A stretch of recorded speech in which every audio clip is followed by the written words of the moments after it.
Hello, and welcome back to another WhiskAYE Podcast, number 26.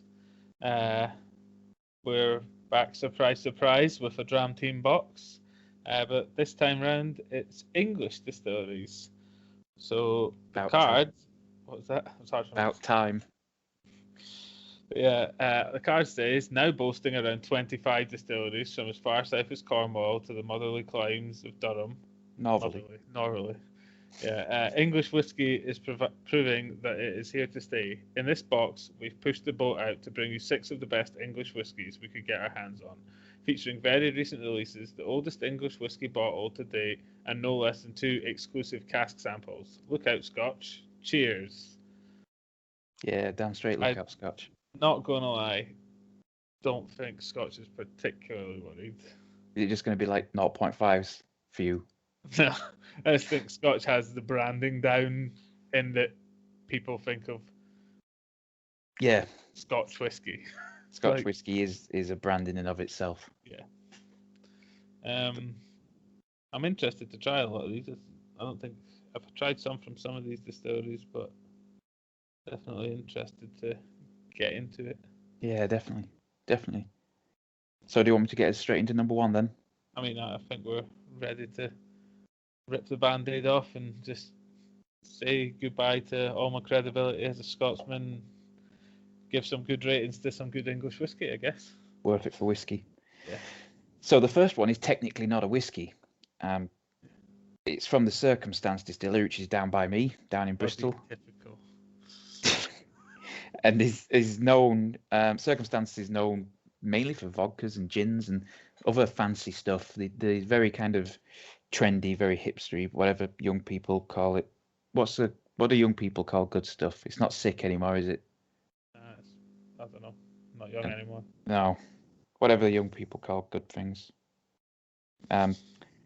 So this is a Circumstance Distillery, barley in progress, bit of a pun there, aged 1 year. So it says, tucked away in a suburban Bristol industrial estate hides one of the UK's most innovative distilleries, run by bona fide grain geeks. So far, Circumstance have experimented with not just barley, oats, rye and wheat, but even rice and triticale, I'll say, a rye-wheat cross. This 1 year young spirit, exclusively chosen for the Dram Team, is a preview of what may form their first whiskey release, a mash bill of unmalted and malted barley, aged in first fill bourbon and virgin Spanish oak. So, as I say, just odd all around. Not odd, interesting. Different. Yeah. Yes, different. And different, while that is not always better tasting, is always good.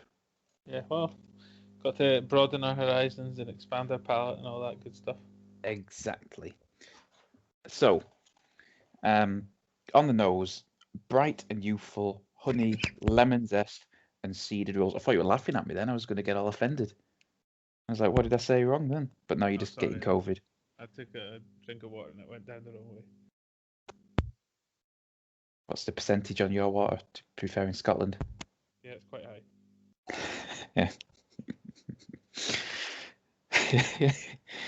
Council whiskey instead of council pop. Yeah. It's basically cask strength. Yeah, just the waterman comes round and gives you a cask of water. You just hook up outside your house. Yeah, water in inverted commas. Yeah, gives you a wink. Here's your water. And then he just gets back into his float and just crashes it into the nearest wall because he's drunk out of his mind. At least you had a couple of waters this morning. Gotta stay hydrated. So bright and youthful, honey, lemon zest, and seeded rolls. I like a seeded roll. What kinds of seeds do you prefer? I don't really mind. Just generally get those multi-seeded ones. They're quite good, yeah. I can actually get that sort of bready. Yeah, it's definitely you call it like a young whiskey. I know it's not even a whiskey. It's that young, but you know what I mean. It's lively. It's fresh. It's grain heavy in smell. Yeah, it's got that kind of sweetness. I see where you're coming from. Let me just make some notes. So I would say lively, fresh, and strong grain notes. So I'll let you dive in. You should taste on the palate a tingly citrus sharp mouthfeel, sherbet lemons, underripe apricots, hints of bitter chocolate and shortbread. And the finish is clean and citrusy at first, with soft sweetness and green spices, caraway and cardamom. It is quite citrusy. Is it? I'm going to go in for a taste. Like, it's more of a citrusy feel, though. Like it has the tart. Like a freshly squeezed orange or something like that. Well, it does say it's a citrus sharp mouthfeel. Yeah. So I think you're right on that. Yeah, it's really narrow, isn't it? Mm-hmm. When it hits, it's very narrow. But like you say, it is like it's not the taste of an orange segment, but it's the feel of one. Mm-hmm. Yeah, that's weird. It's, I don't know what an underripe apricot tastes like. I don't know that I know what a non-dried apricot tastes like, if I'm going to be perfectly honest. I have a vague understanding of what an apricot tastes like, but I don't know. Never been interested in it as a fruit, so never really sorted it out. Scottish, so never been interested in it because it's a fruit. Yeah, fair. Is it fried? No. Well, there you go. Well, it's in Scotland, so yeah, surely you could get it fried. Probably. So you're pulling out any of these other flavours? Sherbet lemons, hints of bitter chocolate, shortbread, green spices. There was something bitter, but I'll go again. There's a bitterness towards the end if you let it coat your tongue. Towards the back of the taste. I'm not sure about chocolate, but there is maybe more of a coffee kind of. It's more of a harsh bitterness than a smooth bitterness, I think. Mm-hmm. What do you reckon? It's kind of hard to tell because it has a very strong spirity flavour. Like a new make. Obviously, it's only a year old. That's why. But, yeah, it's not tamed yet by the wood. But I guess I'd say that there's more of the bitterness goes more chocolatey in the finish to me. Yeah, bitterness softens in the finish. It's quite a lingering finish. Yeah, it is quite spicy at the start of the finish, if that makes sense. Yeah. After you've swallowed it. Yeah. Yeah. But yeah, and I think when they say like green spices, I assume that means like fresh, more so than. I think it's like it says caraway and cardamom, so it's rather than like orange spices like cinnamon and. Yeah. I don't know. I don't understand spices. I'm from England. Spices like salt and cracked black pepper. And flour. Yeah. The spiciest of spices. We conquered the world just to get all these spices, just to not use them. There's not sponsored, but I sometimes by the British Empire. The Gusto recipe boxes. Right. And they recently had a week where they had a lot, or like a fortnight, I think it was, where they had a lot of. They have like special themes. Right. And they had Korean was one of the themes, like Korean foods. And they all had this spice in it. I can't remember what it was, and I'm not going to try and make it up off the top of my head because it'll probably come out. I'll either say something that translates as something horrifically offensive, or it'll just be horrifically offensive in itself. But I was like, what even is this spice? It was like a very, very red spice, like almost like what you'd imagine like red pigment looks like. For like dyes and stuff, and then when we looked it up, it turns out it was just a specific dried crushed chili. Yeah, it was just very red. I mean, my knowledge of spice goes to the point that I've learned recently that chipotle or chipotle or however you say it is just dried jalapenos. Yeah. There you go. It's dried through a smoker, though. I'm pretty sure. I don't know.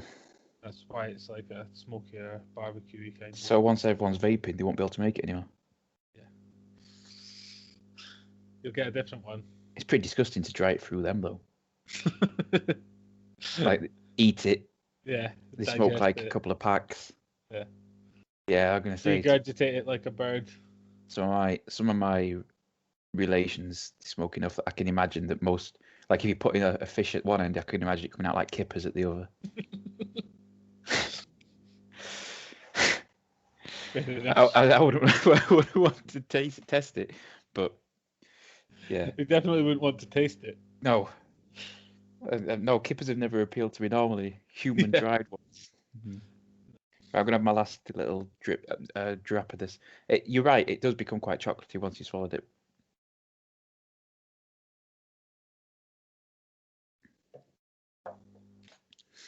So would you like to give that one a score?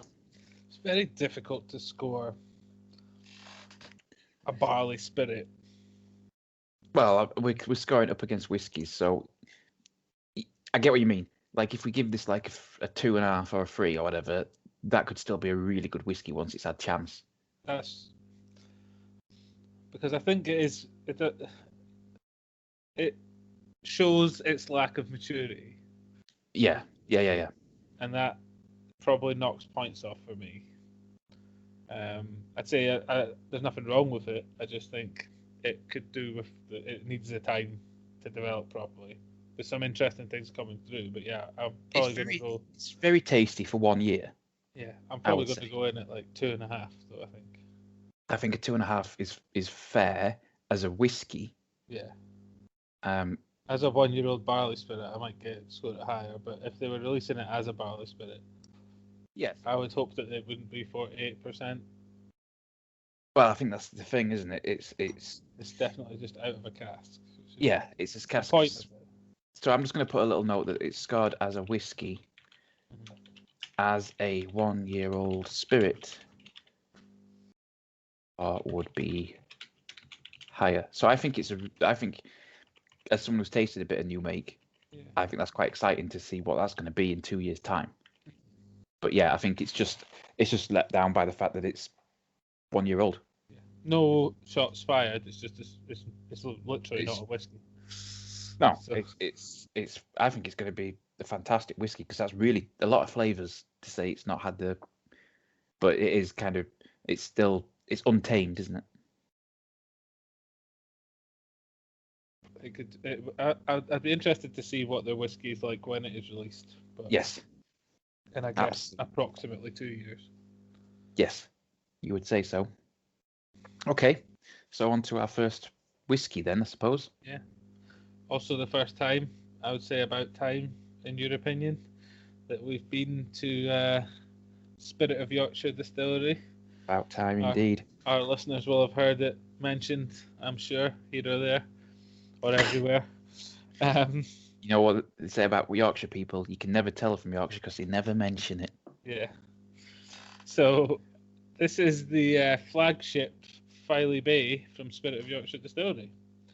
So, taking the grain to glass trend one step further, Spirit of Yorkshire grow their own barley at their on-site farm. This gives them a unique level of control over the resulting whiskey. It wouldn't be like people in Yorkshire to have a farm. This is their flagship. Made from their 100% homegrown barley, matured in bourbon casks. The culmination of the revolving first and second releases from 2019, this single malt showcases Filey Bay's light, fruity spirit. There's not a lot of notes for this one. Speaks for itself. So I'm guessing we can maybe have a little... straight to the scars if you want, just say 5. We could have a little nose of it ourselves and try and see what we can smell. See if after all this time and if we're any better than we were when we were with Sarah. Yeah, well, I'm going to probably make a joke that I've definitely made before. So. Go on. It smells like whiskey. Repetition makes it all the more hilarious. Exactly. What are you getting like caramelly, chocolatey notes? Yeah, definitely. It's interesting because it's bourbon cask. Yeah. Yeah. It does have a very, I would say it's definitely chocolatey. Caramel chocolate on there, isn't there? Mm-hmm. Sort of like the top half of a millionaire shortbread. Not really a shortbread, just millionaire, that's what it is. Makes sense. I was going to say a Millshaw. But yeah, I like that. A top half of a millionaire's shortbread. Yeah. Go on. So Who's diving in tasting. first? Well, you're diving in. I'm going to tell you the tasting notes. Go on then. So it should be light, fruity, and creamy with vanilla, toffee, apple, and lemon. So pear coming in. Orchard fruits. So its smell belies it because its smell is very much like a sherry finish, but it is very light. And fruity. It's very quick. Yeah, it delivers, doesn't it? It's nice. I'd say it's very fresh.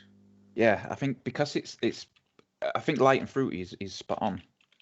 I can almost understand why there's not a finish note for this because it's very abrupt. I think that's because it's so light. Mm-hmm. It doesn't have that lingering. Yeah. It's like a Glen Grant, this, isn't it? Yeah. If you're going to compare it to anything, or maybe a Penderyn.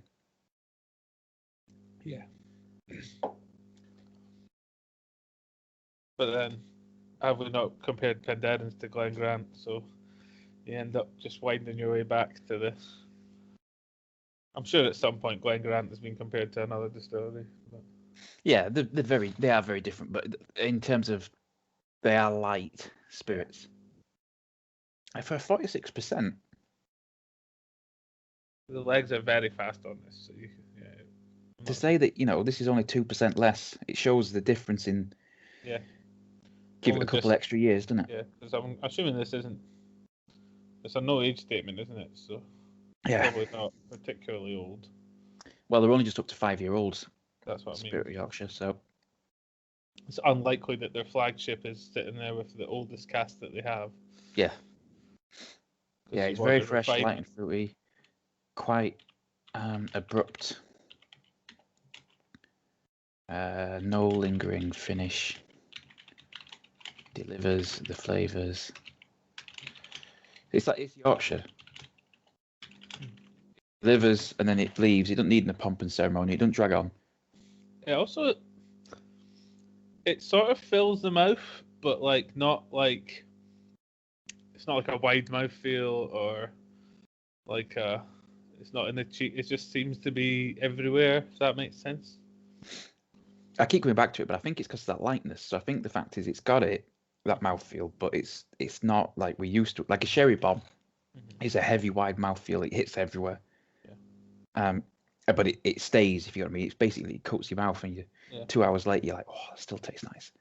This one is just really light, so it kind of like releases itself all around your mouth and then goes. I do think, for once, I'm actually going to say though that the apple tastes like apples to me here. Yeah. Maybe red apples though, or golden delicious, like a sweeter apple. But yeah, I know what you mean. Very apples for once rather than pear. Yeah. Actually agree with the orchard fruit chosen on the card. Not being contrary to this. Yeah, it's a relief, this one. What actually, it's actually a good whiskey because it'd be so upsetting if this was the flagship and then. If you want anyone, I mean, this does sort of fly right in what I would consider most distilleries, what they want their flagship to be. I don't know how much this is for a bottle. About 50. Yeah, so it's not super expensive. You want it to be have mass appeal. Yeah, it's welcoming. Yeah, not to be a heavy sherry bomb or a big peat monster or a No, if I had someone who was like wanting to get into whiskey, and I wasn't the kind of whiskey you would give. Yeah, this style, yeah, because it's tasty but it's not scary. Yeah. I'm just going to finish off. I've just finished. It was very good. It was good. Would you like to give it a score? I'm interested to see what your score will be. But I think that's a 3.5 for me. I would agree. Because I was expecting a half mark extra, but no, I'm going to be fair because I'm from Yorkshire. I think that is exactly what we should be aiming for as a 3.5. Yeah. In that it's lovely and it's welcoming, and I'd be more than happy to have a few of those or buy a bottle. Yeah. Which I'm sure you have. Yeah. No, I don't have a bottle of this one. Oh. But it is not. It's not exceptional in that it is meant, I think, specifically to be something for everyone. Yeah. I would agree. So I think that's exactly what a 3.5 should be for Falls us. into your King of Scots kind of old, even though that was a blend, but you know what I mean. Yeah. I think it's exactly like, in terms of flavors, it's up there. But yeah, I think that's exactly what a 3.5 should be. And that's just because we've got to leave some headroom. Otherwise, when we get like the 25-year-old ones and we've scored this a 5, what we meant to do? Because obviously deep down you wanted to give it a 5, but they've got other releases. Yeah. Okay. Well, I mean, I believe on the scores for that, it's time for us to go somewhere. Oh, is it time for Josh's Journeys? Is it? Yes, Subverting expectations by putting it back at the start. Yeah, we've reverted back to our previous order. Well, I'm sure to no one's surprise, we're off to the Spirit of Yorkshire Distillery. Taking a trip home. Almost, yes. So, Spirit of Yorkshire Distillery, as you probably could guess by the name of the whiskey, Filey Bay, is located near Filey, in a place called Hunmanby. So it's just south of Filey, up in North Yorkshire. So not quite my neck of the woods, but not far off. It is the first whiskey distillery, or I think the first of any distillery in Yorkshire. And as I say, it's found near Filey, literally on what they call Filey Bay. That's the name of the beach, hence the name. It is one of the very few. There's bound to be others, but I don't know if we've come across one yet, which is truly grain to glass in terms of, as you were saying earlier, they grow the barley. They don't malt it. It's malted about 9 miles away from the distillery. But they do everything else. They grow the barley. They choose what barley they're going to grow. They harvest it. They send it to the maltings, and they bring it back, and then they ferment it, and then they obviously distill it. So they mill it. They do all that. So it gives them more control than you would normally get from most distilleries. And the reason for that is, it started off. The owners of the distillery started off with a farm. The typical kind of Yorkshire farming setup. They'd inherited the farm from their parents, and they'd inherited it from their parents before. And they were barley growers. In North Yorkshire is a good place to grow barley. Rains a lot, gets a decent amount of sun.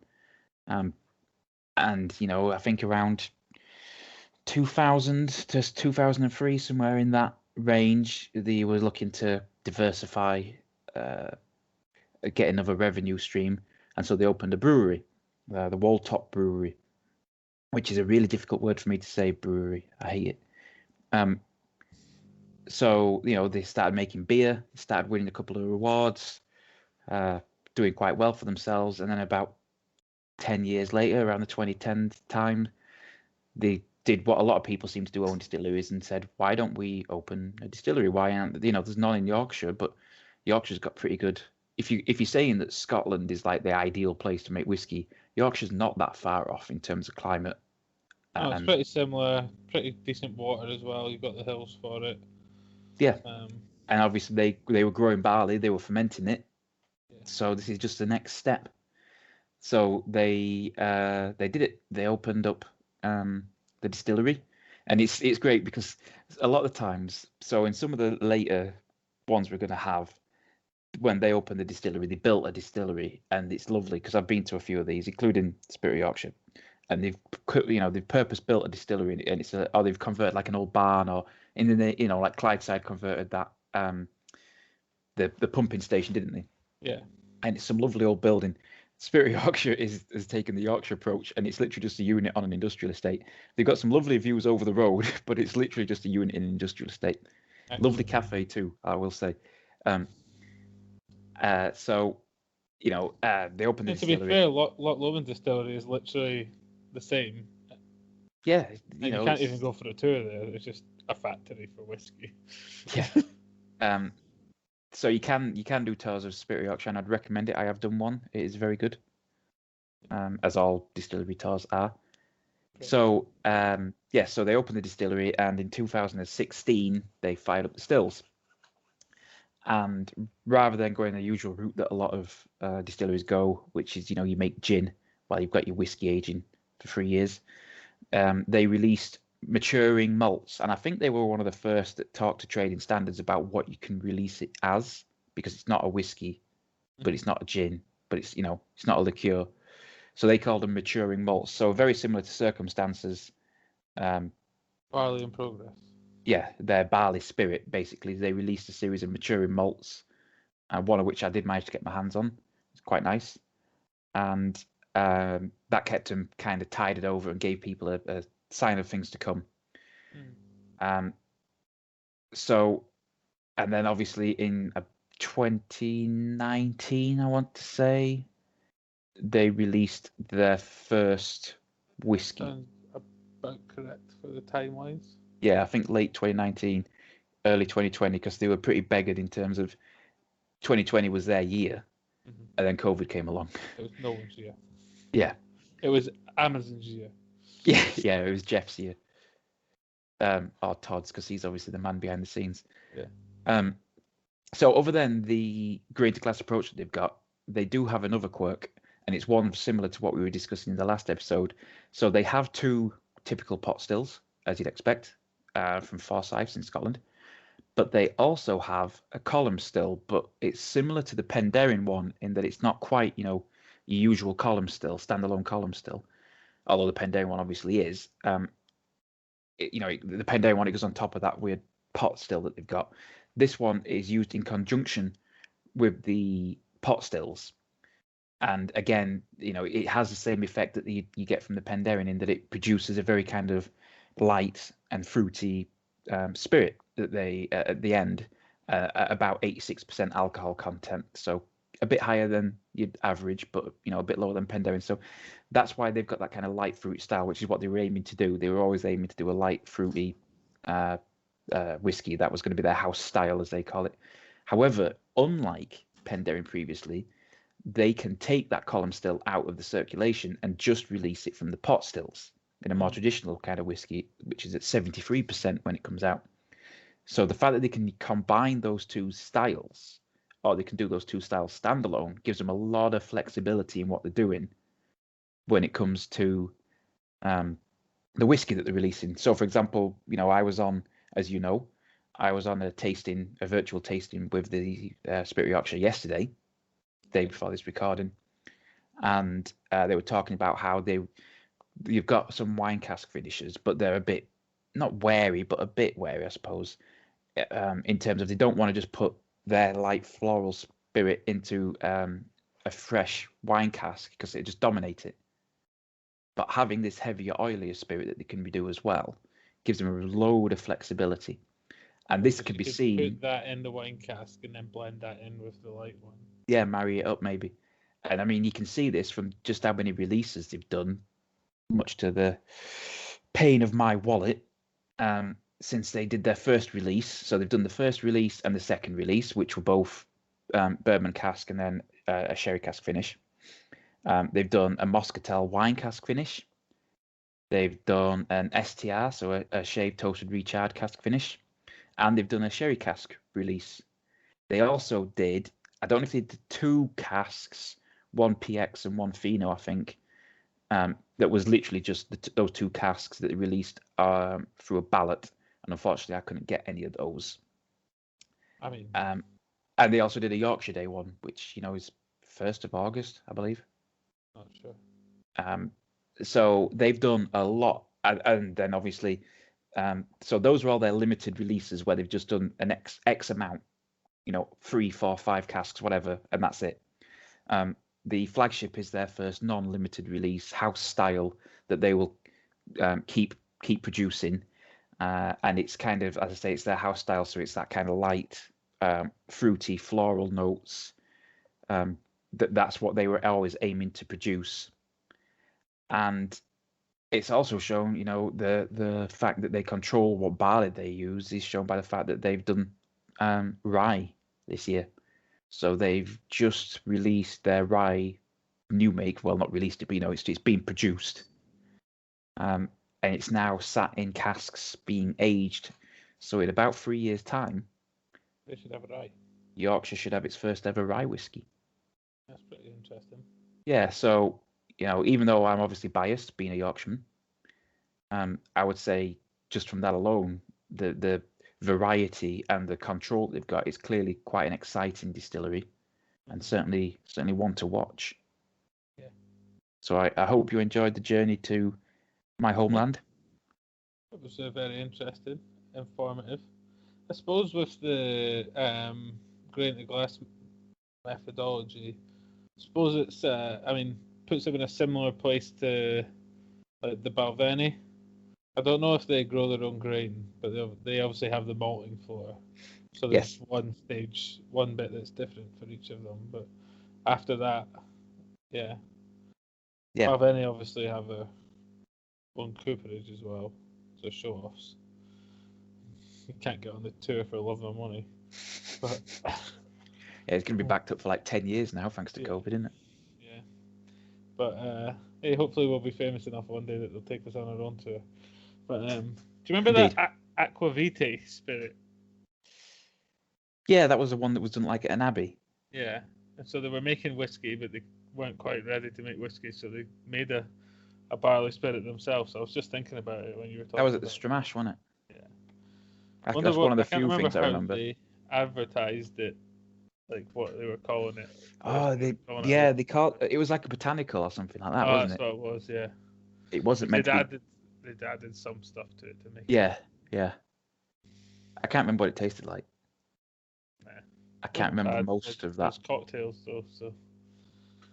I can say I can't remember most of that Stramash, to be honest.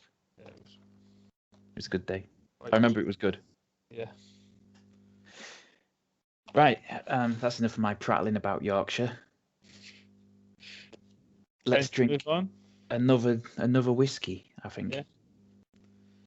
So this one is on me, and this is one of the other distilleries that I have visited in my travels. Is the Lakes Distillery, and this is the Whiskey Makers Reserve number 4, and the card reads English whiskey. Go on, sorry. I was going to say we had that box which had 3 Lakes Distilleries, and this wasn't one of them, so that's. Yeah, we had a few Lakes Distillery ones. They make good whiskey. So it says English whiskey is a vibrant, rapidly growing category, with new releases garnering tons of attention from whiskey fans. Case in point, this hotly anticipated single malt from the Lakes. Their 4th release in the Whiskey Makers Reserve range, it launched on April 21st, so Dram Teamers are among the lucky first to try it.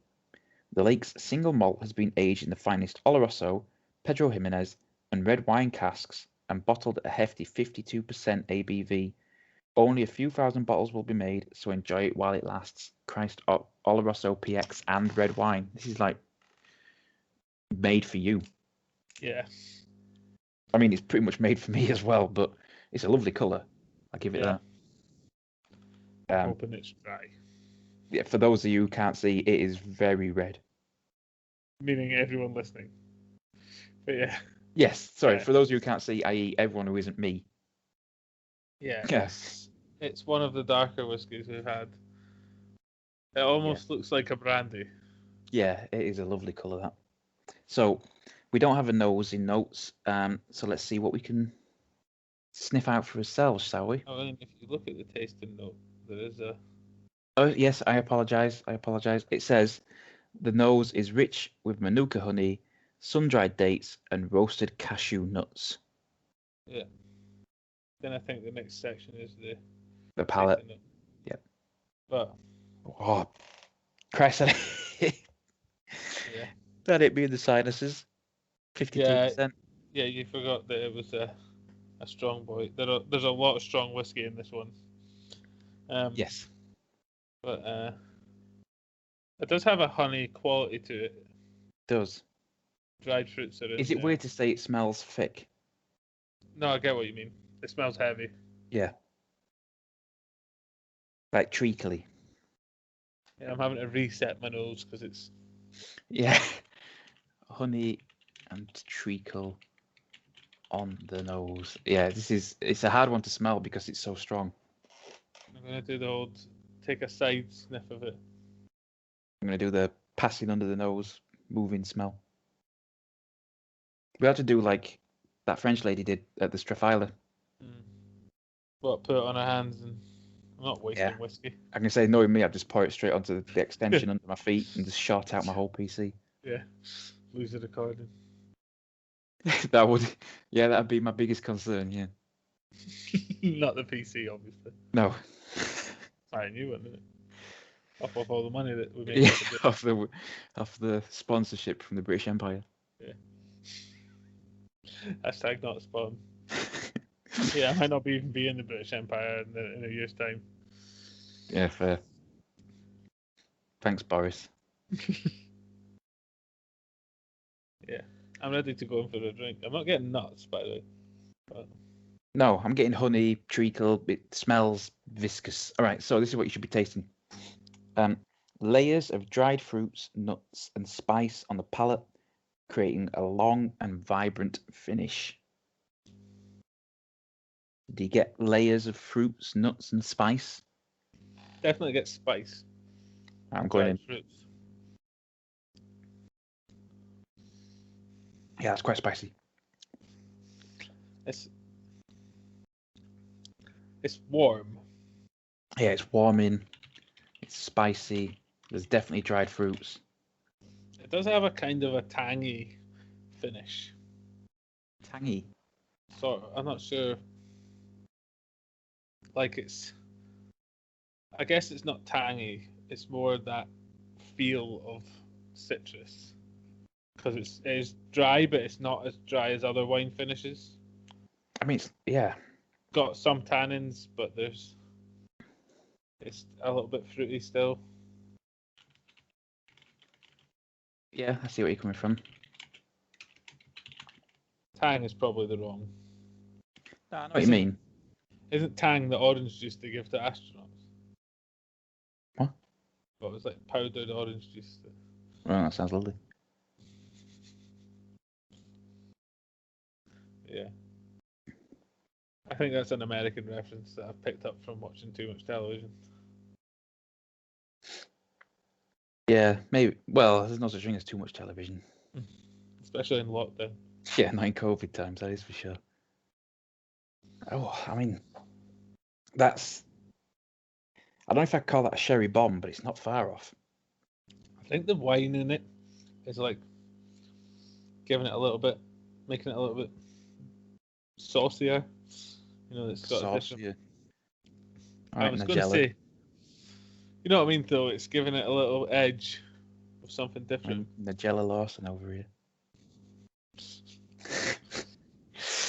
We're going to do is... I'm getting a little bit drunk from having drank a 48%, 46%, and a 52% whiskey. Size bottles are these again? Are they 25s? 25. All right, so they are basically singles. They're singles if you're in a stingy bar, yeah. Yes, well, I'm down south. Yeah.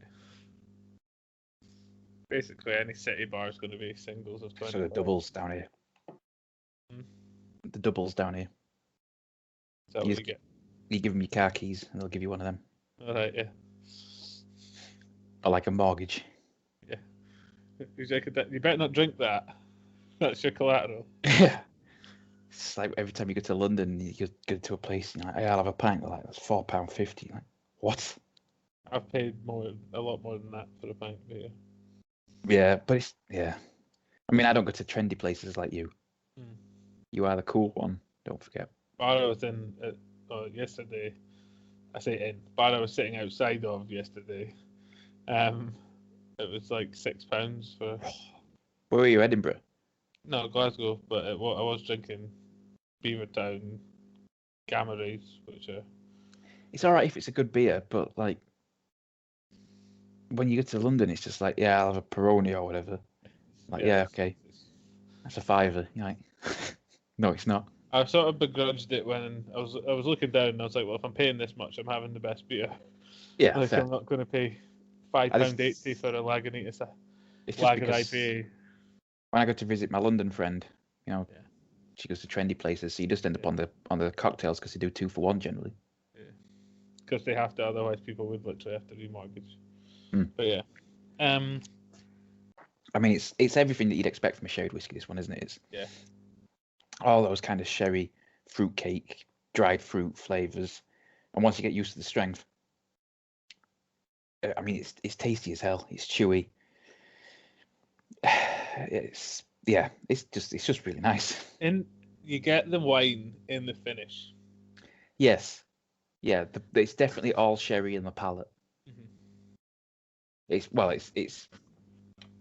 all Oloroso in the palate, I would say. Yeah. I think the Oloroso dominates over the PX. I don't know how much. I don't know enough to notice the difference. I don't. So Oloroso is like an Abuna. So like really dark, heavy, strong flavors. PX is like your lighter. I don't know how you describe it. It's still sherry flavors, but it's not that deep, dark oiliness. All right, I get you. Like the one from I've forgotten. Doesn't matter. I'll remember when it's too late. The one in Elgin. Glenmorangie. Yeah. Yeah, they did a PX finish. They did a peated PX finish that I gave like a 4. Yeah, it was pretty good. It was pretty good. Talking of scores. Yes. Seamless segue. Yeah. So this is difficult because that is like the opposite end of the spectrum to the Filey Bay. Yeah. But I'm not sure if it was better.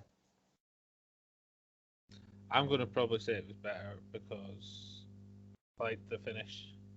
Because I like wine cask finish. I mean, I really like sherry. I really like sherried whiskey, but I don't know if that was an exceptional sherried whiskey. It was a really good sherried whiskey. I'm going to go to 4 with this. But I can see where you would maybe go less. It's the wine finish that's leveling this one up. I think I'm going to have to give it a 3.5, but that would absolutely be a 3.75. Mm-hmm. Or in other boxes or other groupings, it could probably score even higher. But it is better than the Filey Bay. But I just don't know if it's a 4. This is the conundrum that always follows us with our scoring system. But yeah. Yeah. Like I feel a bit bad about giving that a 3.5 because it's really good. Mm-hmm. It's really, really good. But it's just maybe I'm just being harsh today. As we always say, it's on the day. It is what it is. Maybe we've got plans to do some revisits, so we'll see how much we can, how close we are. Yeah, I think maybe this is a call. Like at some point, we do need to go out to 10. Yeah. Because if this was a 10, like that'd be a 7.5. Yeah. So what you're saying is it's the 3.75, but we don't have that option, so you're erring on the side of 3.5. Yeah, I think on another day I could have that, and that'd be an easy 4. But just today, it's just Well, let's move on before we hurt our brains too much. Sorry, Lakes Distillery, please don't boycott us. But we're moving a bit south, I think, from Lakes. Yeah, quite a bit. To the Cotswolds Distillery for Founder's Choice. The gorgeous countryside of the Cotswolds has not long been known for having a whiskey distillery, and yet now there is one. It seems blindingly obvious. All that fertile farmland and clear air. Cotswold Distillery used local-grown Odyssey barley, which benefits from a slow ferment, circa 90 hours, and 2 different yeast strains. The Founder's Choice celebrates their use of SDR, shaved toasted recharged, red wine casks, and comes in at a very generous cask strength of 60 60.5, I think, %. Yeah, 60.5. I just want to say, I've been to Filey Bay, I've been to the lakes, and I've been to the Cotswolds. And when I was talking on Josh's journeys about, some lovely ones that are custom built, Yeah. I was talking about the lakes and the Cotswolds. Oh, They are really nice distilleries. The lakes is very, very fancy. The Cotswolds is very nice as well, but I think it's it's an old farmhouse. All right. Or barn. But the thing about the Cotswolds that I really like, sorry, just before we get into the taste, just to ramble, they have their own R&D department. Oh. And so it's it's a separate building. Because I did the tour, so they tell you all about it. It's a separate building, and they basically decide, could we do a limoncello? Well, we'll make a sharp run of it and see what it tastes like. So when I was there, they had a limoncello, they had an absinthe, they had 3 gins, 3 whiskies, they had an espresso martini in the bottle. So you pour it out, and it was an espresso martini, and it was really good. Yeah, so they do, and I love that. To be honest, I thought that was great. Espresso martinis are like the Buckfast of posh people. It's impossible like to vodka not. Red Bulls. Yeah, it's impossible to not like an espresso martini because Yeah, it's 200% sugar. Yeah, but it's just caffeine and alcohol, isn't it? Yeah, yeah. It's a bad, dangerous combination, as they say. It was. Lakes Distillery was a bad day because when I went, it was raining and the cafe was closed, and that's a key part of a distillery tour. But it was still a lovely distillery to visit. Cotswolds was the opposite. It was a really nice day, and their cafe was open, and that was also a lovely. So, in conclusion, I've been to all 3, Filey Bay, Lakes, and Cotswolds, and I would recommend all 3 as a visit. That's good. I'd recommend any distillery that we've been to as a visit. Yeah, I've never been to one that I was like, oh. No. Probably the worst was Macallan, and it was still good. It's just the cafe was a letdown. We're always going to be. To be fair, we didn't do the tour there, we must say. And it was brand new, so they probably hadn't actually made their cafe right yet. Yeah, their tour is probably amazing because it's a fantastic building. Anyway. Yes. Sorry. Go to your note. You were talking. Should be dry hay. Yeah. Sorry, I was confused. I'm drunk. Carry on. Yes, it's my card. On the nose, it should be dry hay and cut wood with dark chocolate and dried figs and plums and sweet syrup. I don't know if I want to smell it now. If you're going to be like that, if you're going to get an attitude, I'm just going to say it smells like whatever I want. I'm getting the dried figs, I think. I'm getting quite a bit of wood in there. Yeah. Like the smell. Yeah, I'll let you go. There is a sort of a hay. This is really, really alcoholic. It is, yeah. That's not why I was laughing, but yeah. Yeah. I made an innuendo. Yeah, I know. I like your way with it. Yeah, it was very kind. Yeah. I think my eyes are so wide because of smelling this. Yeah. Getting drunk, just being in the presence of this, I think. Yeah. I get what you mean, what you keep trying to say, and I keep talking over you. There is a hay smell. Yeah. But that's probably just because it's so strong. You're getting the sort of grain influences. Yeah, it's like you. Yeah, exactly. Grain, I think, is a good shout. Mm-hmm. I'm sure I get plums. I don't really know what a plum smells like. Oh, yeah, fruit. Yeah. Sorry. So we're going to say, sorry, just make a quick note. Wood, hay, and what did you get out of it, you said? Grain.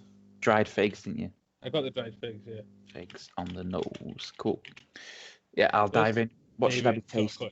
There, but I'm not going to harp on for too long. On the palate, it says warming cereal and toast notes with lots of fresh red fruits and butterscotch. With a finish with hints of spicy oak, lots of dried fruit, and a lingering nutty dry note. So I get the butterscotch. It's strong. Is the first thing. Butterscotch, yeah. I'm going to maybe add a bit of water to this. I think that'd be a fair shout. It's a little bit spicy towards the end. It's lingering, but I mean, any 60% whiskey is lingering. Yeah, it's like shimmering. There's like a cloud of vapor in the glass. Did you know that when you put water in, it's an exothermic reaction? But it heats up. Mm. Hmm. I learned that yesterday. That's why it goes cloudy. Isn't that weird? I suppose it's releasing vapors, so it makes sense. Chemistry. It's not a real science. It's one down from physics, which makes it basically the same as engineering. No, it's worse than engineering. Yeah, because it's less practical. It's just not a real science. It's like biology. And that's the test to see if someone's listening. Because they'll be irate. Yes. I'd say biology is the third string. They basically just go in a line. I think it's, well, yeah, to be fair, it's like physics. Physics into chemistry into biology. Physics is applied maths, and so both it and maths are too boring to be of any use. Then engineering is like actual practical application of physics. Yeah, and chemistry is like... Chemistry, and then it's like... chemistry is an applied physics, and then biology is an applied chemistry. Well, biology is like applied creative writing. It's way, way, way down the list. It's just like, oh yeah, sometimes this reacts and sometimes it doesn't. It's like geography. Color it in and write some words down. All I remember about geography is in year 8 getting really upset because I wrote a geography homework and I got given, I think you get given up to a 6, and I got my first 4 because my teacher wouldn't believe that I wrote it because it was too well written. And I had to get my mum in. And my mum, yeah, my mum was like, "No, that's just how he writes." Yeah. And so she gave me it, and I was, "That's it. That's all." That's my one memory from geography. I remember once one of our, I think, like actual like graded things in geography was that we had to make a tourism leaflet for a country that started with the same letter as your surname or something, and that was like actual grades for a standard grade, which is like a GCSE, and I was like, this isn't a real class. So, I liked the teacher, so it was all right. I like the geography. Apart from that one, geography teacher's all right. Yeah. So what are you getting on? I do get serial notes. I get where they're coming from with that. I think that kind of goes with the hay. I wonder if that's because of the smell. It's very warming, isn't it? Yeah. The water makes it almost broader. I say it's weird because like a mil. It is quite a narrow mouthfeel. I'm glad you said that. And yeah, it does just have quite a spicy, nutty. It is nutty, the finish. I think nutty is actually a really good, because it seems to run down the sides of your tongue. Yeah. And I think that is that nutty earthiness. I would need to take a drink of water to clear my palate after this. Yeah, definitely. We'll be right back after these messages. It's back in like half an hour, just trying to sober up desperately. Just drinking like 2 coffees. And espresso martinis. Yeah.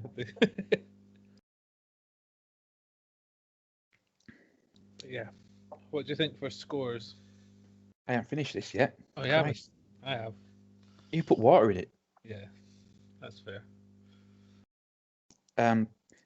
Interestingly, how do you think this compares to the previous one, given that they're both wine cask I feel finishes? like the STR takes away a lot of the tannins. Yeah, I think if an STR tends to be not soft. Yeah, actually softer. Quite like an STR whiskey. Yeah, they're good, but I think the STR has its own. The STR provides more influence than whatever was in the cast before at that point. If that makes any sense. I suppose it does, because you're kind of taking the outer edges off, aren't you? Yeah. So yeah. But yeah, I think the last one was more wine. Like this one has some in it, but it wasn't really a major flavor. Okay. Scores for that one. I'd go 3.5 again. Yeah, I would say 3.5. It was Three and a good, half. but I think it definitely needed to be what the water ad definitely changed, like made it more drinkable for me. But I just noticed how long we've been rambling. This is going to be a long episode. yeah, sorry guys if you're actually listening all the way through this one and we're drunk. It's because the Josh's Journeys was at Yorkshire, so I was going to ramble on for a while. Yeah, Let me have that. You did double up on time on that and some, but it's fine. How gracious to not mention it. I'll let you go. Right. But speaking of Josh's journeys and segments, etc., And it's rambling. time for Whisky Talk, which is just rambling, but as a soliloquy. And obviously, It's a monologue, but we're all trapped in here with you. yeah. So obviously, the theme of this box is English whiskey, or English distilleries. So I thought I would talk a bit about English whiskey as a thing. So obviously, to many, including myself, the thoughts of whiskey from England it seems almost at odds with itself. Like the history of whiskey just seems to be so entwined with the Celtic nations that the concept of it being in England almost seems like that's when you go that far back in history, that might as well be, English wine, But basically, to my mind, the English make gin, and the Scottish and the Irish make whiskey, and that's how it is. Fair. But I looked into it, and there is a history of whiskey production dating back to 1800s. So it's not, old, but it's old in England. But it basically died out at turn of the 20th century. I'm not sure. There was no real. I think basically just whiskey sort of went out of fashion around about that time, and I imagine a lot of the distilleries switched to gin, which is like the opposite of what's happening now, but whatever. Obviously, the astute amongst our listeners may have noticed that there was a slight preview of this sort of whiskey talk here when I mentioned the Spirit of Yorkshire in the last whiskey talk, and as much as it was a slight jab at my esteemed co-host, most of the same points for the worldwide whiskey hold true for the English whiskey, which is now that whiskey's experienced a global renaissance. Say how you want. Yeah, it's French in it, so it's wrong. But it makes sense anyway that England wants in on the action, and many of the skills required to produce whiskey are transferable from other spirits such as gin or vodka, or for the most part, you're making. I mean, there's some bits that are like beer, some bits that are like spirits. I suppose it's the skills that were in the country, so they didn't have to. They probably didn't even retrain a lot of people. They would have just been gin distilleries that were like, let's make a whiskey. I looked in and I found that there were England was at least into double digits for whiskey producers, but the title card for this, which I hadn't read at the time, says up to 25, I believe. I don't think there's 25 yet that have a whiskey, but I think there's about 25 that have whiskey in casks. So that, and I mean, I'm pretty sure there's also quite a few that are not in that number in various stages of development where they're still building their distilleries, so they haven't actually, they haven't malted any barley or, ground it up, mashed it, etc. Yeah. But from my experience, most of the whiskies I've had seem to be, they're usually pretty strong, but they seem to be broadly in the styles of other whiskies, if that makes sense. Like you would say, I wouldn't say that English whiskey has its own character, if that No, makes sense. no, I think that's fair. And I think that leaves room in the market for a trailblazer to perhaps develop maybe a new take or a slight twist and take the lead the way for a sort of broadly stereotypical English whiskey, in inverted commas, much the same way that there's the regions of Scotland have their styles. They vary greatly within the style, but they have a style nonetheless. You would say Speyside, Campbelltown, Islay, especially have extremely obvious. Like you drink an Islay, that's probably an Islay, or someone trying to make it an Islay. Yeah. But I think it would be interesting if someone could perhaps lead the way in making a character. I suppose the problem is it's not going to be English, is it? You would need to have regions, but I'd say perhaps an owner of a whiskey box company potentially, and using the expertise of two plucky whiskey review / bloggers. Yeah, who chat a lot and want to put not their money, but other things where their mouth is, their brains where their mouth is. Yeah, I've never put that. That seems weird to connect my brain to my mouth. That would be a stupid. That's not something we do. No. Our physical bodies where our mouth is. But yeah, only time would tell. I think, but it's an exciting time for whiskey, English whiskey included. Please don't, cast me out. I mean, it makes sense, doesn't it? Because who's your closest neighbour? And, it's not like you cross over the border from England to Scotland and the whole climate changes and the geography changes. For the most part. I mean, the south coast is... Yeah, it is. But, like Northern England is not that far off Scotland. I mean, as far down as like... Like the Lakes District, it could easily be in Scotland. Yeah. I mean, like, I'd say as far down as probably... when you hit the Midlands, that's when it starts to change, I would say. But what people would broadly consider the north in England is very... you could easily think you were in Scotland a lot of the That's time. why I should open one in Doncaster that's still technically owned by Scotland. And then I could call it the first English Scotch. Do you think you get that past the advertising standards? I wouldn't try. I'd just do it. Just do it. Yeah. We're in a post-truth society. Yeah, that's fair. So when they were like, you can't do that, I'd be like, I didn't. Like, but you just did. But no, I didn't. Prove it. Yeah. Fake news. Yeah. Alternative facts. Yeah. Okay.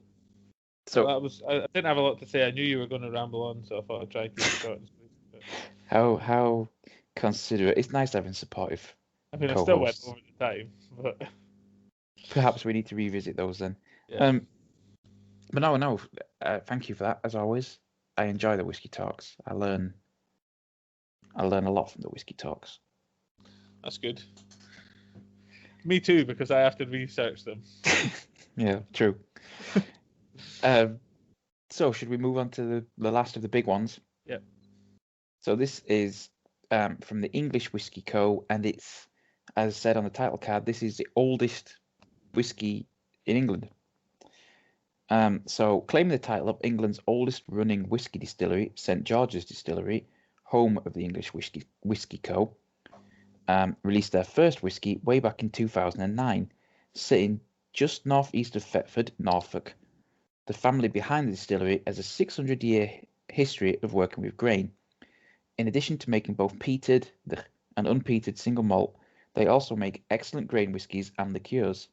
Here, we are thrilled to include this 11-year-old single malt, the oldest English age statement whiskey you can find. Christ, how many mistakes did I make in that one? It's okay. It gets hard to read when you've had 5 whiskies or 4 whiskies. 60.5% one has screwed me over, yeah. If these were on 40%, oh yeah, we easily had an extra whiskey on top by now. So it's to my great shame that I haven't been to the English Whiskey Co, despite it being the oldest distillery. Don't really go Norfolk way very often. No. Stuck out over on the east as it is. They should Norfolk, the St George's Whiskey Distillery should start a Twitter feud with Penderyn just for the. Yeah, I see where you're coming from. So on the nose, it's a complex nose with citrus, baked apples, and hints of almonds. I actually do get an almondy. I get almond. Yeah, like. Do you know that they use almond flavoring to make cherry flavor in things? Do they? Apparently, it's like so close that it's like pointless to even try and like make the difference. That's why cherry bakewells work then. Yeah. So like people have amaretto and cokes that taste like cherry cola. That's weird because I don't like cherries, but I do like almonds. I think it's like the flavor. Maybe I do like cherries. This will be like when you didn't like cinnamon. Yeah. I had a cinnamon roll recently. It just brings up that bad memory every time. Yeah. Pointing out that thing and being like, "Can I have a Danish?" And they're like, "We don't have any." I'm like, "Yeah, you do. It's right there." Like, it's not a Danish. That's a cinnamon roll. No, it can't be a cinnamon roll. I don't like cinnamon. Don't know what to tell you, mate. That's a cinnamon roll. Yeah. Do I like cinnamon? Just like that meme of that woman looking and there's all the numbers. Yeah. And she's looking confused. Yeah. Just like that. So Classic many. meme. That's a very good meme. They're old like us. Why All are we the best old? memes are old.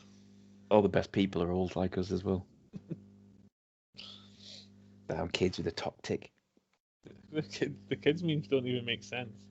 They don't try to. I say that as if literally half the memes that we have make sense.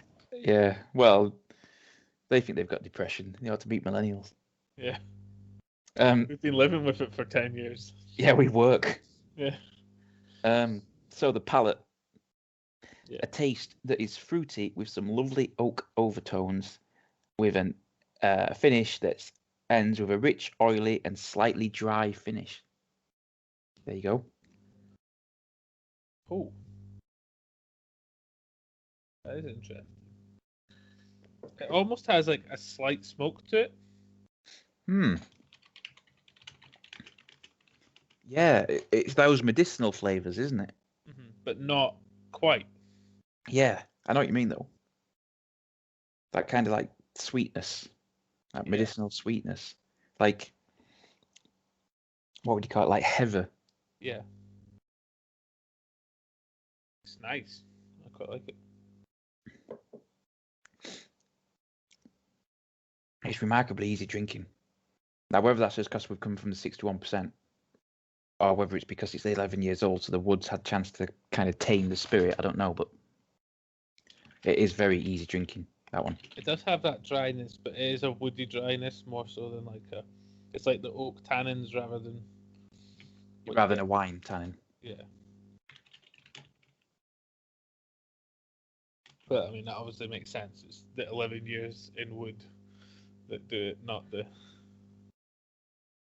Yeah. Does it say what kind of? I guess that's the oak overtones. Yeah. No, it doesn't say what kind. I'm guessing it's probably just. If you give me a second, I'll have a look. Slightly bourbon. And then a finish. I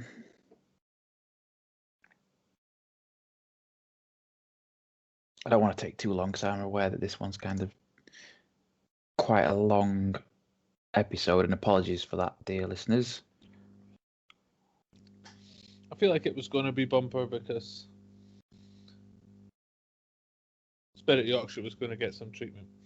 But we've also lingered on a lot of whiskies because the percentages are high and we forget to actually move things along at a non-geriatric pace. It doesn't say on the official thing, but I do like one of the things it says. The year we distilled this whiskey, Prince William got engaged, David Cameron became Prime Minister, Downton Abbey hit our screens, and the Iceland volcano caused travel havoc. Oh, was that 11 years ago? Yeah. Isn't that mad? Yeah. I think the volcano is the one that feels the most recent. Yeah. Cameron feels like... Well, you have like... feels ages ago. Prince William feels ages ago. Yeah. Downton Abbey, I don't know. There's the ability with... I guess the thing is that because you know how long terms are, your brain sort of can work out how long ago David Cameron became president, whereas... President. Like, president, prime minister... It's the same thing. It is not quite, because we do still have a queen. But... Yeah, thank God. God save her. Send her victorious. I don't know the words to that. It's not my national anthem. Crushing those rebellious Scots. Yeah, that's why. It's weird. I didn't know the words until the Army Navy game. Yeah. What's the Army Navy game? The rugby match. Oh, right, yeah. At Twickenham, when I went to one of those, and you have all of Twickenham full with a bunch of drunken soldiers and sailors absolutely belting the national anthem when it comes on. And then one of the guys I knew from the Navy is a Scot. Yeah. And after it finished, he was like, "It's not my national anthem." It's like, you're at Twickenham. What did you expect? But I mean, we get shit because our but because our national anthem has the whole Rose of Scotland, is that? Flower of Scotland. What? Yeah. What was it? Oh, Flower of Scotland. Flower of Scotland. Sorry. Yeah, it's about the thistle, but it's about King Edward's armies and that. So sending them homeward to think again. Not wrong with that. But yeah, because people are like, oh well, so bitter, and it's like, yeah, but the UK's national anthem wants to crush rebellious Scots. So I would agree that the UK should have a different national anthem. I'm happy with England having God Save the Queen, but I would agree that the UK should have a different one. Yeah, that's the argument. Although it doesn't really matter for much longer. Probably not. No. Anyway, where were we with these? I was just drinking it. Yeah, so I've put almonds on the nose, very easy drinking, woody dryness, almost a medicinal style sweetness, but nice. Yeah. Would you like to add anything else to that? Sounds exactly what my comments were. Would you like to give it a score then? I don't know if I'm underscoring or not, but I feel like it's another 3.5. I think it's another 3.5. And this is making me rethink the Lakes Distillery one, because I think that was the fact that it was a 3.75 is making me think maybe I should bump it up. But no, I'm going to stick to my guns. But I would like to point out, on average, you have scored the English whiskies higher than the Englishman. Yeah. I think I just generally am quite willing to score things. Like a good Scot. What? Rating the English higher. No. I mean, I'd also like to point out that my average score for this box is probably lower than like the last 4 boxes, but and it's not that I think they're bad. It's just in general, starting from the 2.5, I've had to. I think it bounce around. Like I say, I think it's on about average with mine for the last one, but we had that stateside 11-year-old bourbon, which was just incredible. Yeah, that was so good. Yeah, damn Americans. I did read a damn good Americans making a bourbon that tastes like not like a bourbon. Yeah, I did read a good thing recently that was like every European country has got a colony that kind of got out of hand. Yeah. So the UK has the USA, and someone was like, "What's France's?" And you're like, "England," and I was like, "Yeah, fair point." Yeah. I mean, like, also like when you think about it, like Canada, but not really. But yeah, France is like France basically just had the Normans, and France is like the most successful military nation ever. Yeah, but in recent years. Well, they had World War II, and for some reason, like America's painted them as a bunch of surrender monkeys, and we were more than happy. World War I and II, wasn't it? That was the problem. We were more than happy to go along with it.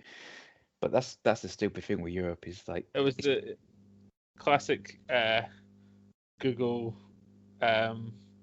Easter egg, wasn't it? When you typed in French military victories and hit "I'm feeling lucky," it came back, "Sorry, no results were found. Did you need French military defeats?" Yeah. Yeah, it's that's the stupid thing about Europe, especially as an Englishman. Like Germany is basically his brothers, and France is basically his brothers, and us and Portugal have got the longest ever treaty. Do you know that? No, but I can imagine why, because Spain. England and Portugal have had a treaty since like the 1300s, and since that point, we have never once either gone to war with each other or been on the opposite sides of a war. Hmm. See, England can kind of Because not the be great Algarve, isn't it? overseas. We do. Everyone needed somewhere to go on we, holiday. we do have a history of turning us back on treaties when it benefited us, but we're not always. Better.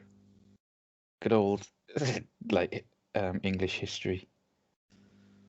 Yeah, we have a checkered past. Most good, well-aged countries do. I mean, America managed to get itself a checkered past straight away. So Yeah, and if we're going to talk about checkered pasts, let's just Scotland may have less of a checkered past, but you helped us out with a lot of our checkered past. I know. So you're The joint conspirators. history of UK. Yeah, I mean, like how much of the UK Special Forces is Scottish? Ridiculously disproportionate amount. Yeah. So I think they probably just put on make it so that you can drink Buckfast at breakfast, and it was like, yes. We're in. Yeah. What do you want me to do? Storm the Iranian embassy. Yeah, I can do that. Oh, you're giving me help. Well, even better. A gun. Cool. Yeah. We really should drink more whiskey. I really don't think we should, but we should get this podcast finished. We should get this podcast finished, yes. I like the idea of drinking more whiskey, but also the podcast finishing. Yeah. Did I do the last one? I did. Yeah, that should be me. You're up. So we're on to the 6th dram, the special dram, the expensive dram, and this one is pretty special. This is a Bimber cask sample, exclusive cask sample for the Dram Team, I might add, for 125 PX finish. So, Bimber is another English whiskey darling distillery whose releases have been notoriously quick to sell out. Luckily, we were able to get our hands on our very own cask sample exclusively for this month's 6th dram, a Pedro Jimenez sherry finished style. Sherry finished single malt. I moved and I lost the light. Having their own cooperage on site, Bimber are able to ensure high quality wood meets their fruity, spicy single malt. We think that's done wonders for this particular dram. Delicious. So, are you ready? Yeah, so I was just giving it a sniff. Yeah. So on the nose, you should be getting golden syrup, oak char, wood polish, apple tartan, dried fruits, and gingerbread. Did Charmander just use... No, Charmander was the middle one, wasn't it? No, Charmeleon. So was Charmander the first one? Yeah. Did Charmander used to say Charmander? Just char. Just char. Okay. Just when you said oak char. I only watched a bit of Pokemon as a kid. I don't think that they really focused on what Charmander, Charmeleon, and Charizard said. I just know Charizard was a bit of a jerk. Him up too quickly, you see, and he didn't have his respect. Didn't respect his power. So he sent him away to live with the other Charizards. Did he come back? Can't remember. Sort of lost interest. It was a fad, wasn't it? So... Yeah. I mean, I played multiple versions Pokemon of the video Yellow, game, best Pokemon, everything else. Sort of. Well, the Pokemon video games are just a good RPG, so. Yeah, but Pokemon Yellow was the best. I don't know. I never got Yellow. I had Blue. I wanted Red, but. Everyone wanted Red, but Pokemon Yellow was the best. Why you couldn't Pikachu. get. Anyway. And then they brought out Green, and everyone was like, "Who cares?" I like Bulbasaur. To be fair, Bulbasaur's alright. Yeah. But it was Red and Blue. Then Yellow came out, and then it was like, if you haven't got the game yet, you're not going to go out and get Green. You'll just get Yellow because you can get a Pikachu that walks behind you. It's a better game. Yeah. So it's very oaky. This one, very woody. I don't know what tartatan smells like, I'm afraid. Sorry, listeners. If you want to send me a tartatan so I can smell it, Sure. feel free. Put it in the PO box. We don't have one, but If you email us, I'll tell you where to send it. I'll just give them someone else's address so they can't stalk us. That's why we need a PO box, but I'm not getting it until someone actually needs to send it. You have to pay for one of those, yeah. Exactly. It does have a sort of gingeriness to it. Yeah, I'll give you that. So we're going to say ginger and strong wood notes on the nose. That's it, yeah. I'm not getting the polish, which I'm glad of. Yeah. Or is it wood polish? Wood like some kind of Eastern European druid. Yeah. Right, what should I be tasting? I'm going to go in before.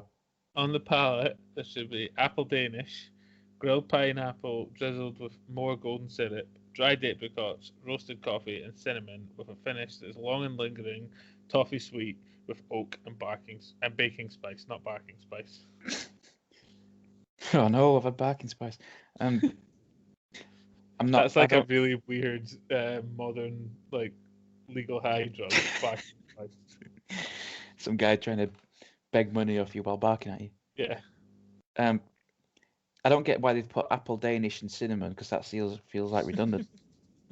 I think Chris has done that just to troll me. It does have it's quite like a coffee from that. Goods. Yeah, baked goods, coffee. It's like a afternoon tea kind of deal, but not tea, coffee. What would it be? A trip to a cafe. Yeah, so you get your Danish or your cinnamon roll or whatever, and your coffee. Yeah. I like that. I'm gonna put like a trip to a coffee shop. And I'm gonna put baked goods. Really nice. It is really nice. Well, I would tell you how much this normally costs, but one, this is a cask sample specifically for the Dram Team, and two, Bimber sells out far too fast for me to be able to tell you. But I would say this is a very tasty. I finished it because there wasn't a lot, but I'm not surprised there wasn't a lot when Chris has had to go and ask. Yeah. For a cask sample. It is very tasty.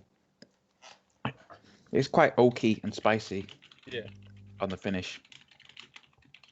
It just tastes like a good whiskey, really. What would you like to give that? I'm going to go with a 4 again. I'm going to go with a 4 for that one. Yeah. We are well over our time limit for this one. Well over our time limit. There's no way you can even edit this down. Oh, I'm just going to cut random bits out. Yeah. So apologies if you don't make any sense, anyone, but it's better than... If you've actually listened all the way through, well done. Yeah, but, it doesn't make any sense now. But... If you could listen past the 2-minute mark, that'd be great. Yeah. But yes, apologies. This one has dragged on a little bit. I'd like to point out, I'm not surprised that they got good scores generally. If you're a new distillery now, you know what you're doing, and you make a good whiskey. So there were some all of these English distilleries are basically 21st century distilleries. Means that I wasn't expecting anything less. Standing on the shoulders of giants. I mean, even I say that as if old distilleries don't know what they're doing, but they are the ones that survived the. They made the mistakes and had to learn from them. Everyone else has got to learn from their mistakes. Yeah, exactly. So on that note, thank you everyone for listening. If you're still with us, thank you very much indeed. Yeah, very much thank you if you managed to listen to an hour and a half or an hour and 40 minutes of podcast of us banging on. Yeah. And we will see you next time, as always. Yeah. Should be an interesting, maybe a revisit next time up. Who knows? Who knows? It's probably gonna be something special because I don't know if you noticed, but this one's going up, and in 2 weeks' time, it won't be time for the June Dram Team box. So. Yeah, thanks, Chris. Yeah. Why are you not doing it fortnightly so that we can have a schedule that continues? But for no extra cost. Yeah, no extra cost. Indeed. as always, check out the socials linked down below. Yep. Excellent meme content on Instagram. Someone does a much better job of the socials than we do of the podcast, that is for sure. Yeah, I'm not going to... The key to any good product, overpromise, underdeliver. Yeah. I think that's how it's said. Sales. Yeah, exactly. Right, before it goes on too long, thanks everyone for listening, and we will see you next time. Bye.